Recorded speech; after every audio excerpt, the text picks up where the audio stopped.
komplainan, silahkan kritik mau ngapain aja boleh, tapi jangan mencaci maki berlebihan. Itu kan karena merusak mental manusia. Yang begitu adalah mental orang tertolol sedunia. Catat nih, orang yang cuman mental bilang bubarin DPR, itulah orang tolol sedunia.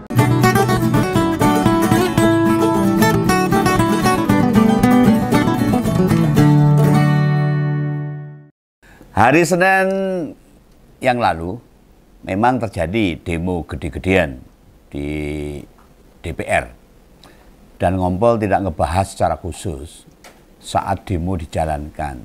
Nah, kemudian kemarin juga terjadi hal yang sama, gantian buruh yang mendemo DPR. Mestinya dengan kenyataan ini para wakil rakyat pada introspeksi. Apa sih kok di demo itu loh? Mereka kelihatannya dablek. Ini menandakan kalian itu tidak bekerja sebagaimana mestinya, tidak sesuai dengan apa yang diinginkan sama rakyat. Kalau sudah mahasiswa, masyarakat, buruh, udah pada demo, itu berarti ada sesuatu yang diharapkan dari para wakil rakyat ini. Dan menurut pribadi Om Begawan, suara ini juga tak tujukan buat semua anggota dari fraksi PDIP juga ini. Ingat ini, partai Banteng Moncong Putih ini tolonglah. Mesti mengklaim turut mendukung pemerintah Prabowo. Posisinya bukan mendukung dalam konteks mendukung buta membabi buta. Yang dimaksud Bu Mega itu, ini menurut Om Begawan, buat ngedukung pemerintah dalam hal tak melanggar konstitusi. Masih berpijak pada rel aturan. Nah, bila dilihat dari implementasi kebijakan pemerintah mulai melenceng, bersuaralah itu para wakil rakyat dari PDI Perjuangan yang jumlahnya seratusan lebih. Ngapain kalian bertahan di Senayan kalau tidak jadi penyambung lidah rakyat? Lidah kami. Partai PDI Perjuangan adalah partai wong cilik, harusnya memperjuangkan apa yang disuarakan oleh masyarakat. Baik mahasiswa, rakyat, kaum buruh. Sebagai pendemo yang kebanyakan berasal dari mahasiswa, itu menyuarakan soal bubarkan DPR. Nah, di titik ini konyol bener tuh Bung Saroni menyebut para mahasiswa dengan sebutan Ayolah Bung, jangan emosional begitu. Jangan kasih contoh kata-kata kotor tuh. Caci maki yang bukan budaya kita itu. Justru pernyataan Bung Saroni memperlihatkan anggota DPR itu gagal menjawab dengan cerdas apa yang dituntut sama rakyat, yang diwakili oleh para mahasiswa. Apalagi tindakan para aparat kepolisian yang semakin brutal itu. Tidakkah kalian itu wakil-wakil pilihan, bukan orang sembarangan. Tidak pula para pengangguran yang kebetulan lolos pilihan anggota dewan. Padahal selama ini Bung Saroni itu salah satu legislator yang tak harapkan juga ikut mengkritisi kebijakan pemerintah. Selain masih muda, pinter, smart, kok jebule metu kata-kata kasar dari mulutnya dengan kata-kata kenapa nih Bung? Sampai keluar kata yang senista begitu yang ditujukan kepada para mahasiswa. Aku sih paham lah kalau itu pertanyaan wartawan. Dia mangsulin merespon demo pakai omongan biasa wae lah. Apa Bung Sah ini? Ya namanya Bung Saroni, saya panggil Bung Sah aja. Kekerepen atau terbiasa dengerin kata ndasmu. Lah wong Ngompol mudeng to, sing biasa ngomong ndasmu lah sering diucapkan oleh Pak Prabowo. Memaki, nyebut dengan kata-kata kotor sepertinya biasa wae. Kan beberapa kali Pak Prabowo nyebut ndasmu buat para pengkritik-pengkritiknya pas zaman debat Pilpres itu. Pak Anies ya jadi sasaran makian itu. Pak Prabowo itu di salah satu pidato wis dadi presiden ya juga ngomong brengsek juga. Omongan-omongan begitu jangan dibiasakan. Dan oleh para elit politik. Nah ini Bung Sah ini yang nggak baik ya coba tiru Pak. cacian kotor begitu. Kata-kata tolol itu memperlihatkan kegagalan berpikir kritis. Punya argumen itu yang kuat, mampu ngebantah dengan cerdas. Nek mung bales demo karo pisuan, apa bedanya sama preman jalanan? Anggota DPR yang terhormat kok sama dengan preman berseragam ormas? Lah kayak podoe kayak gali-gali proyek gini. Lo akibatnya ada salah satu diaspora kita yang saya lihat di media mainstream tuh, perempuan muda bernama Salsa Erwina Hutagalung nantangin tuh debat sama bendahara umum Nasdem ini. Kontennya neng Salsa ini viral di mana-mana, dilalah. Salsa ini bukan perempuan biasa. Dia pada tahun 2014 itu menjuarai kompetisi debat mewakili UGM di Cina sana. Loh, intinya nek babakan debat dia nggak kalah lah. Sekarang dia tinggal di Denmark. Nek terus menolak debat, ketahuan loh. Toyang bareng digres ngono, ditantang debat. Bung Sahroni meletre ngelumpruk gak wani ngelanteni. Lah kuwi neng Salsa itu jarang muncul di perbincangan. Atau tidak banyak terdengar pendapatnya soal politik. Lah pegawan wae lho, lagi krungu mergo viral videone kok. Lu bayangkan tuh bila si Bung ini saya cuma membayangkan loh, si Bung Sah ini diajak debat sama Kania Citra, Raymond Chin, atau Sabda, atau Irlani, dan sebagainya. Aku itu durung sekelas Profesor Bagus Mulyadi, atau Profesor Mahfud, atau Panji Pragiwaksono, sampai Profesor Renal Kasali. Nek wis mudun, remo itu. Bung Sah ini. Jadi jangan enak aja ngeluarin kata-kata tol buat para mahasiswa yang berjuang menyuarakan aspirasi masyarakat. Nah, sudahlah, jangan pernah beralibi atau berapologi dengan nalar yang cacat. Membela diri, membenarkan perilaku, menolak salah. Memang itu karakter manusia. Tapi menutupi dengan cacian atau makian, kata-kata pisuan tolol. Ibarat kowe pakai helm cakil, tapi tak pakai selembar kain pun. Alias udah blejet, raine ketutupan ning anune ketok. Malah bikin malu sendiri. Tak ada gunanya pasang badan buat kawan-kawanmu yang sampai 560-an orang wakil rakyat di Senayan sana. Nggak perlu tuh. Dan mesti diminta klarifikasi tentang tudingan tolol sedunia itu. Dia mengatakan, sebutan itu buat pendemo yang nuntut bubarkan DPR. Lu tapi tetap nggak pantas, bos. Dirimu itu petinggi Nasdem loh. Punya jabatan di fraksi Nasdem di DPR loh. Kemudian di komisi DPR yang duwe kedudukan. Apa tidak ada kalimat lain yang bisa dipakai buat menjelaskan atau menjawab apa yang disampaikan oleh para pendemo itu? Selain dengan kata-kata ada ribuan jalan, ribuan kata. Bisa jadi jutaan alibi yang bisa disodorkan sama Bung Sah ini. Buat menolak tuntutan para pendemo itu. Lu bagi Begawan nih, demo kemarin tuh memang pedes banget tuntutannya. Wah, horor itu. Mungkin si Bung yang termasuk salah satu Crazy Rich di Indonesia, wong sugih ini, lagi duweni masalah lain. Mungkin ini, makanya langsung calcul ngomong kasar itu. Lagi tersinggung itu. Dalam rekam jejaknya, kan dia baik-baik saja toh Bung Sah ini. Disorot kayak apapun, dia selalu bisa menjelaskan menggunakan alur logika yang bagus. Lah kok kemarin tuh bisa ucul omongan itu, omongannya setan lewat. Nah, termasuk ketika Pak Joni G. Plate sama Pak SCL, para petinggi Nasdem diproses oleh KPK. Apa waktu itu dia miso-miso, mencaci maki? Enggak kan? Kita semua tahu. Akibat mencalonkan Pak Anies sebagai capres, dua petinggi Nasdem langsung bleng. Kenapa Bung Saroni gak wani misui Pak Jokowi? Tim lebih juga. Nanti kayak Sylvester yang menghina Pak JK. Sampai sekarang delik gitu loh. Apa layak pisuan dan kata-kata kotor seperti yang dicontohkan Presiden Prabowo terus ditiru gitu? Nggak pantas. Sekuat apapun tuntutan pembubaran DPR itu gak mudah realisasinya. Orang gampang, Bos.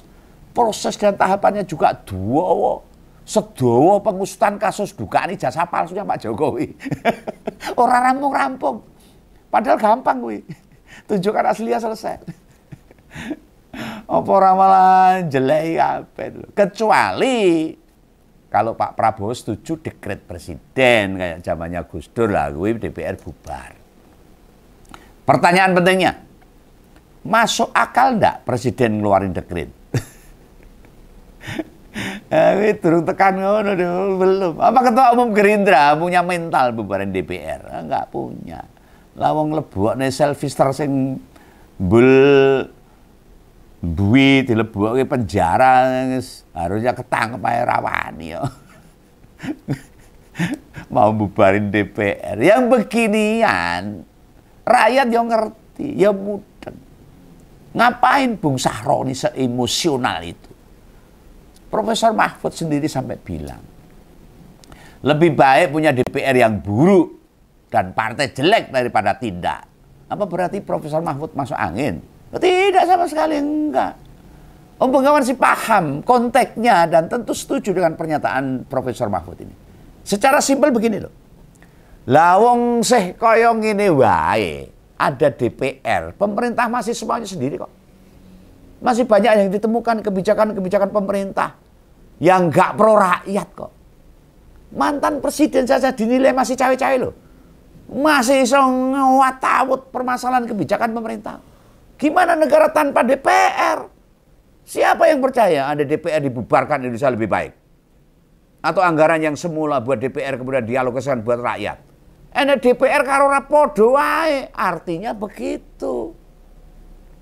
Emang kalian setuju duit hasil penghematan tanpa DPR dibagi-bagi buat MBK 280 juta rakyat? Ini bukan berarti Om Bengawan tidak mendukung isu yang diangkat mahasiswa. Bukan begitu. Itu hak para pendemo. Suara mereka tidak ada orang yang boleh melarang pendapat orang lain. Lu Senin kemarin sama Kemis wingi buruh yang demo itu hanya menyuarakan aspirasinya. Tidak boleh dibisui ngono ya. Tidak boleh itu. Dia hanya menyuarakan aspirasinya. Dan aparat kepolisian jangan brutal kayak gitulah. Itu adik-adik mahasiswa itu menyuarakan aspirasi. Jangan-jangan kamu punya adik juga mahasiswa. Punya anak mahasiswa. Kan bisa nggak enak nanti. Di kampus mereka masing-masing. Jangan begitu. Tentu harapannya dikabulkan. Tetapi apakah Anda dikabulkan negara ini jauh lebih maju? Belum tentu. Rakyat lebih sejahtera. Lebih gemah ripah roh jinawi. Lo menurutku makin parah negara ini. Yang menjadikan parah negara ini bukan masalah DPR, bukan masalah pemerintahnya. Masalah korupsinya yang brutal dan ugal-ugalan ini.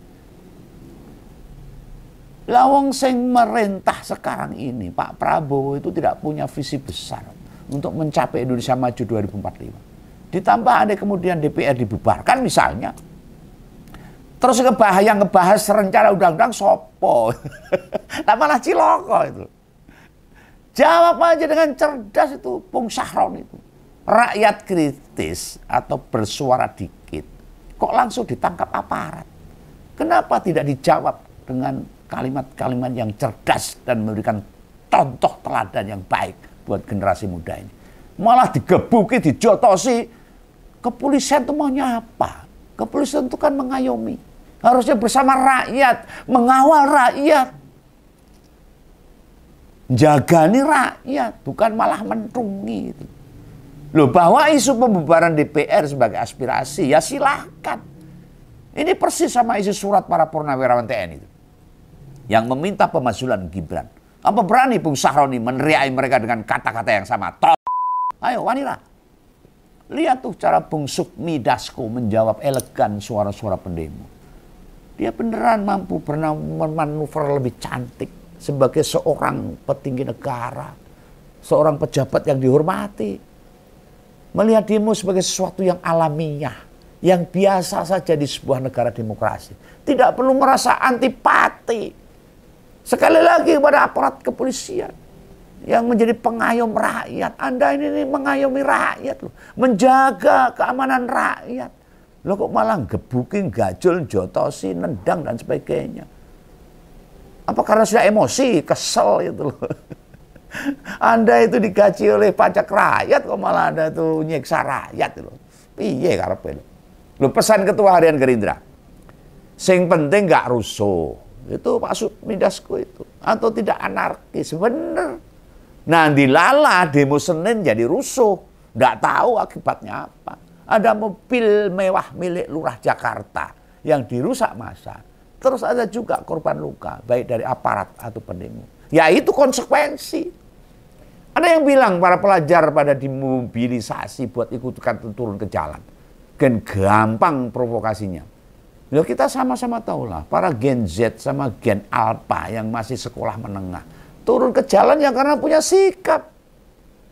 Ingin ngebela kakak-kakaknya para mahasiswa. Jangan dikira loh mereka gak ngerti dengan beban yang dirasakan orang tua mereka. Mereka tahu kok DPR mestinya bersuara, memperjuangkan nasib orang tuanya. Bukan malah minta nambah fasilitas. Itu perasaan yang ada dalam diri mereka. Nek gak percaya, coba si Bung Sahroni itu didatangi dan temui salah satu pelajar. Tanya tuh, coba diajak ngomong baik-baik. Aku yang ngerti, ada sebagian yang ikut-ikutan, itu gak banyak. Lu jangan dikira siswa sekolah menengah abai sama kondisi negara ini. Saya wis remuk bunyuk kayak ini. Buktinya, Komdiki resah juga akibat demo kemarin tuh. Mereka mau manggil TikTok sama Facebook. Itu menandakan pemerintah gelisah. Konten-konten demo ke DPR jadi viral. Mendunia. Memangnya pihak medsos gitu bisa disuruh-suruh sama pemerintah? Apa mau dilarang-larang gitu? Konten demo diposting di medsos. Ide siapa sih itu? Mau dibalikin kayak Orde Baru lagi? Wah, berontak kita. Nah di sisi lain, siswa-siswa yang demo juga bisa jadi merasa suntuk. Sumpek. Ngeramput atas beban pelajar yang berlebihan saat ini. Loh mereka tanpa sadar, butuh tempat pelarian. Kesulitan orang tua nyari tambahan penghasilan semakin sulit. Atau pendapatan minim. Efeknya mereka rasakan. Susah. Punya utang bayar sekolah. Gak bisa beli tas atau sepatu baru. Gak punya motor. Uang jajannya terbatas. Malu di depan teman-teman. Tapi jangan bilang anak-anak koruptor, anak pejabat itu yang gledar-gledar dari uang korupsinya. Mereka merasakan. Makanya kalau ada demo-demo, mereka akan ikut bersolidaritas. Gak mau diem aja. Itu wajar. Loh upaya Polda, aparat kepolisian yang sempat menangkap pelajar, mengembalikan ke orang tuanya. Karepe ben dikandani. Gak entuk melu demo neh. Lo rasa gampang kuwi no. Lawang para orang tua justru malah seneng anaknya melu demo. Itu memperlihatkan kepedulian mereka atas sikap yang terjadi pada orang tuanya. Mereka anak-anak muda prospektif, punya perhatian, ada keterpihakan, berkorban demi kehidupan yang lebih baik di masa yang akan datang. Tanya saja pelajar itu. Apakah mereka termasuk anak-anak yang seperti yang dituduhkan sama Bung Sahroni? Ya enggak. Tapi tenang wae. Anak-anak pelajar tak bela nih. Walaupun aku gak setuju topik bubarkan DPR. Karena itu sangat panjang urusannya. Tapi Begawan menghormati pilihan isu kalian. Yang ikut menyuarakan aspirasi rakyat. Mau turun ikut aksi massa. Dan belajarlah jadi generasi yang kritis, yang berani. Untuk menyuarakan hal-hal yang baik untuk negara ini. Yang punya kepedulian terhadap negara ini. Kalian bukan kayak anak-anak petinggi negeri ini. Anak-anak para koruptor. Yang tinggal ke sana kemari. Pakai uang rakyat, uang malingan, uang rampokan. Memfasilitasi dengan fasilitas negara. Jangan samakan anak-anak mereka dengan para mahasiswa. Para pelajar yang turun ke jalan ini. Bila memang masih mau diawetkan. Diagendakan rutin demo, lanjutkan saja. Saya bukan memprovokasi loh. Asal jangan rusuh, asal jangan anarkis. Dan Pak Polisi, tolong, Anda ini kan pengayom masyarakat. Dampingi mereka, jaga mereka, jangan dimusuhin. Menyampaikan aspirasi itu hak kalian juga dijamin sama undang-undang. Jangan pernah patah semangat. Banyak kok yang bangga dengan keterlibatan pelajar di demo-demo Jakarta tuh, di daerah. Banyak yang iri dengan kesempatan itu. Percaya saja. Om Bengawan akan dukung para pelajar dan mahasiswa untuk terus menyuarakan aspirasi demi negara ini. Iya toh, tetap semangat dan jangan salah paham. Salam Bengawan, salam Ngompo, sampai jumpa di lain kesempatan. Dadah.